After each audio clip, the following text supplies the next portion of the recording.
right, y'all. So nobody expected it, right? Shelby American let us down again. Another Coyote with a supercharger. We're out here. There's Monterey Car Week's going on. All the new vehicles are being unveiled. All the manufacturers are showing off their new innovative things, you know, something one-off, something cool, something special. Shelby goes, nope.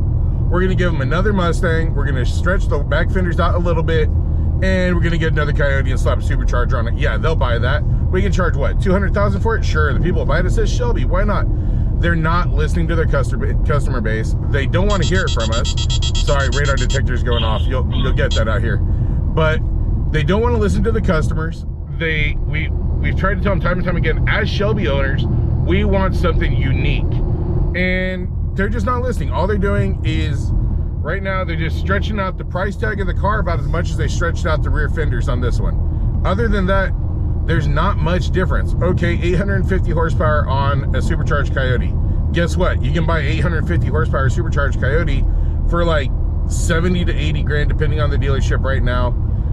There's nothing unique about that. Okay, they upgraded the suspension a little bit.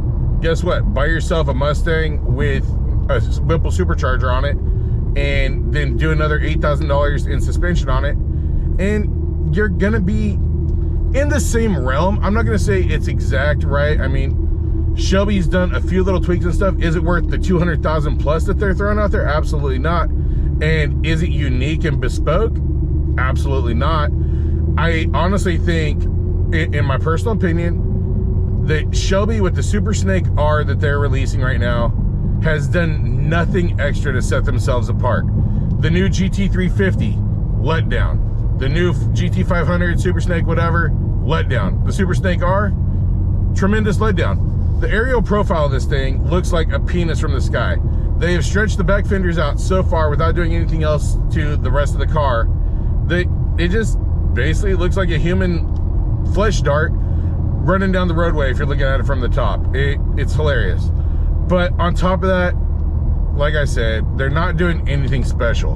And when their customers, people like me, other guys that have bought Shelbys in the past, the people that are looking to buy Shelbys again, when we make a criticism and try to give some, you know, constructive ideas towards them, do they listen? No, they block us.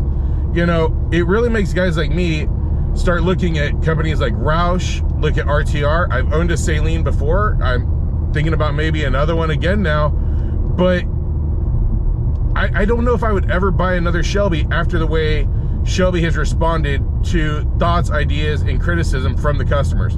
We're the people you want to hear from. We're the ones that are possibly going to buy the cars again, you know, to continue the legacy that Carol built way back. But no, you just want to ruin the brand, and it's all a money grab to the people that have not owned Shelbys before and don't have that same passion for the brand. I used to always say, if it's not Shelby, it's not shit.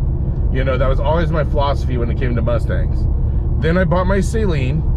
The car was amazing, but for those of you who know, that car actually turned out to be a nightmare due to the dealership I bought it from sold me a car that they repaired in-house. Anyways, that's a story for another day, but that was trash. So I traded in my certified one-of-one Saline S302 yellow label and bought the Shelby GT350. And guys, I was stoked out of my mind.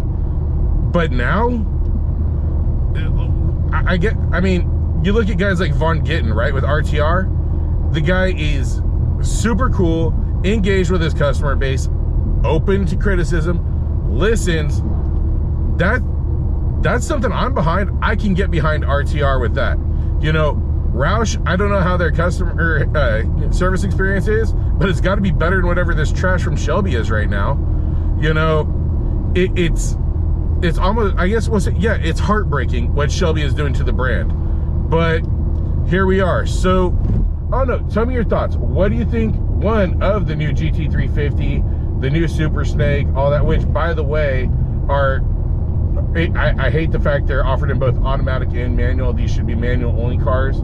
You know, if you don't know how to drive a manual, then guess what? You probably shouldn't own an extreme sports car. You know, they're way overpriced for what they are, but drop it in the comments. Let me know your thoughts. Do you agree with me? Do you disagree with me? Hey, I'm always open to constructive criticism, unlike Shelby. So let me know. Let's see what you think.